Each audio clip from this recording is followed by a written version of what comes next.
검찰 정상화법에 대해서 자꾸 뭐 여러 가지 얘기들을 하시고 뭐 위헌이다 아니다 이런 얘기까지 하시는데요. 이런 얘기가 왜 나왔는지를 좀 반성부터 하십시오. 만약에 김건희 여사에 대한 수사 제대로 했으면 국민들이 검찰 개혁하자는 얘기 안 했을 겁니다. 검찰한테 수사권 주자 이렇게 얘기했을 겁니다. 얼마나 지금 엉망진창으로 수사를 하니까 누구는 봐주고 힘 있으면 다 봐주고 꼬리 내리고 그러고 있으니까 수사권 뺏자, 수사권 정상화시키자 이런 얘기 하는 거 아닙니까? 반성들 좀 하세요. 자, 변호사님, 그 오랫동안 특활비 관련해서 소송을 진행하셨어요. 네. 예, 자료 한번 보시죠. 그 우리 저기 심우정 후보자에 대한 특활비도 그 변호사님이 자료를 받으신 거죠? 네, 네. 보니까 심우정 후보자가 서울 동부지검장일 때 특활비가 일주 평균 272만 원 썼습니다. 어디다 썼는지 모르겠어요. 썼어요. 그런데 2021년 추석 이때 일주일 동안 1,160만 원, 약 4.2배를 씁니다. 그리고 2022년 설날 일주 동안 1,350만 원, 약 5배 했습니다. 그리고 2021년 연말에는 636만 원으로 2.3배를 쓰고 있습니다. 이거 어떻게 분석하셨습니까? 제가 보기에는 명절 앞두고 쓴 거는 명절 떡값으로 쓴 것 같고요. 연말에 쓴 건 아마 남은 돈을 몰아 쓴 게 아닌가 싶습니다. 그리고 이런 패턴은 심우정 후보자에게서만 나타난 건 아니고 대표적으로 윤석열 전 검찰총장 같은 경우는 서울중앙지검장 시절에 4번의 명절이 있었는데 2억 5천만 원을 떡값으로 썼습니다. 그리고 다른 지검 지청에서도 연말에 몰아쓴 사례들은 많기 때문에 제가 보기에는 심우정 후보자의 동부지검장 시절에 쓴 건 명절 떡값 그리고 연말에 남은 돈을 좀 몰아쓴 게 아닌가 추정이 됩니다. 네, 아까 후보자는 이게 수사 중이었다, 당시에도 무슨 수사가 진행되고 있었다라고 마치 수사에 쓴 것처럼 얘기했어요. 자, 후보자님, 이 떡값입니까 아닙니까? 딱 그것만 답변해 보십시오. 떡값 아니에요? 예. 네, 답변 들으셨죠? 어떻게 보십니까?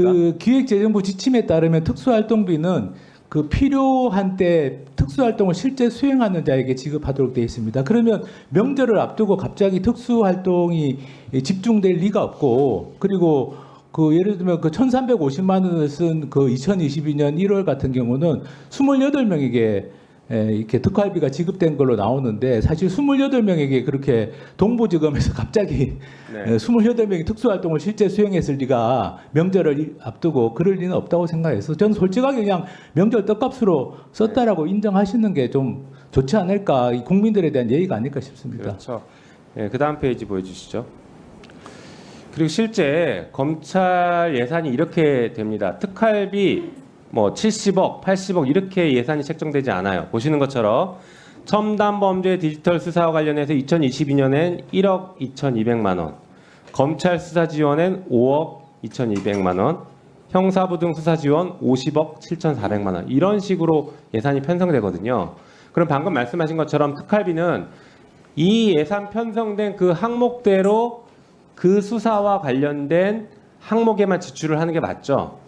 그렇게 해야 되는데 그렇게 하지 않는 걸로 알고 있습니다. 그렇죠. 네. 다시 말해서 저번에 법무부 장관은 마약 수사 때 마약을 사는데 특활비를 쓴다 이 얘기를 했어요. 그 돈은 2억 7,500만 원을 넘으면 안 되는 거죠. 원래는 그런데 검찰 같은 경우는 일단 저렇게 해서 예산을 받으면 그냥 섞어서 그냥 정기적으로 지급하는 거는 전국의 검찰청에 나눠주고, 맞습니다. 나머지 수시분이라고 하는 건 검찰총장 임의로 그냥 자의적으로 쓰고 있는 걸로 봅니다. 맞습니다. 실제로 저희가 법사위에서 현장 검증 갔을 때에도 특활비 때문에 갚는데 그렇게 관리를 하고 있습니다. 이 예산 항목대로 얼마를 썼다라고 전혀 관리하지 않습니다. 네. 조금 전에 후보자도 항목을 모른다라고 답을 해요. 이게 심각한 문제 아닙니까? 저는 이거 범죄라고 보는데 어떻게 보십니까? 예, 사실은 국회에서 통과시킨 예산을 완전히 무시하고 돈을 사용하는 것이고, 또 기획재정부 지침에 어긋나는 부분이 많은데 그 중에 일부는 범죄에 해당할 수도 있다라고 생각합니다. 네, 그러시죠. 예, 그럼 들어가시고, 네, 그 다음에 임선훈 기자님 잠시 나오시겠습니까? 네, 기자님도 오랫동안 특활비 문제를 취재를 하셨는데, 심우정 후보자를 비롯해서 특활비의 문제점들을 누구보다 잘 알고 계실 것 같습니다. 네. 그 문제점 짧게 말씀 주시고, 특히 심우정 후보자가 법무부 차관 시절에 법무장관 특활비 비공개 처리했던 적이 있었다라는 얘기가 있는데 그거에 대해서 좀 말씀 주시면 좋을 것 같습니다. 네.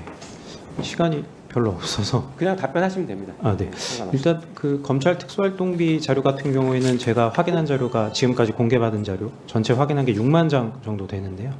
6만 장 중에서 집행 내역을 좀 구체적으로 가리지 않은, 검찰에서 실수로 가리지 않은 자료가 한 0.2%, 한 100장 정도가 됩니다.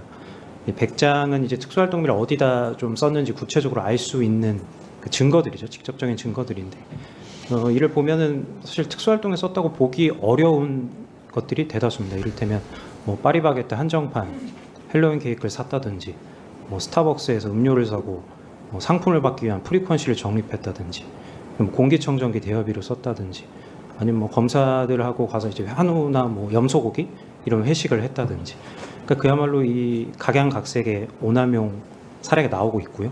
그럼 반대로 얘기했을 때 0.2%를 제외한 99.8%의 집행 내역이 실제로 공개된다면 어떨까요? 아마 그 결과는 뭐 모두가 상상하는 것 이상의 오남용 부정사용 실태가 드러날 것으로 보입니다.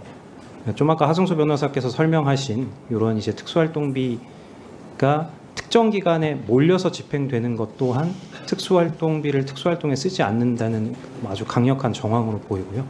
제가 뭐 지금 간략하게 말씀드릴 수 있는 그 부정사용과 오남용의 증거들은 이렇게 두 가지, 가리지 않은 영수증을 통한 직접 증거, 그리고 특수활동비가 공교롭게 특정 시점에 아주 폭발적으로 금액이 증가한다는 정황, 이렇게 일단 두 가지를 설명드릴 수 있을 것 같고요. 정보공개 청구 관련해서는 제가 이제 올해 1월에 법무부 장관, 역대 법무부 장관의 특수활동비 자료를 공개해달라는 청구를 했었고요. 그 당시 이제 정보공개 답변, 그 이제 담당 직원으로부터 전화가 오기를 이제 200장 정도 자료가 다 준비가 됐다. 이제 당신이 와서 가져가든지 우리가 보내주면 되는데, 당시 이제 차관, 그러니까 심우정 후보자의 결재가 안 나고 있어서 조금만 기다려달라는 얘기를 해요. 그리고 나서 좀 시일이 지나서 한 일주일, 6일 정도 시간이 지나서 이 법무부로부터 통지가 옵니다. 왔는데 이제 정보 비공개 결정이 내려진 거예요.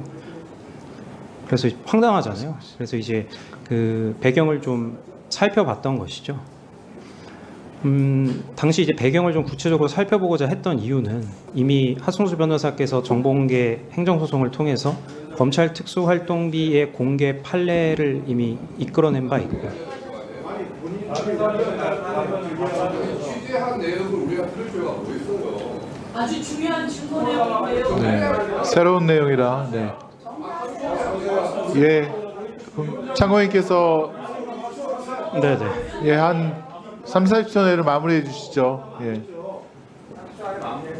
네, 알겠습니다. 뭐 아무튼 그렇게 해서 이제 정보공개가 비공개 통지된 것을 뭐 배경을 좀 살펴봤고, 뭐 법무부 내부 직원으로부터 일종의 뭐 증언 비슷한 것을 들을 수 있었는데, 당시 이제 법무부 장관의 특수활동비 자료가 공개되는 것을 기화로 해서 이 검찰 내에 법무부에 이제 파견되어 있는 엘리트 검사들이 주로 속해 있는 검찰국이라든지 이런 곳에 특수활동비 자료가 연쇄적으로 공개되는 것을 좀 우려한 것 같다라는 취지의 답변을 들었고, 그 내용으로 당시 이제 비공개 결사 결정에 뭐 국민의 알 권리나 이런 부분들은 좀 등한시되어 있는 것이 아닌가, 뭐 그런 의혹을 뭐 갖고 있어서 관련 내용을 뭐 기사화한 적이 있습니다.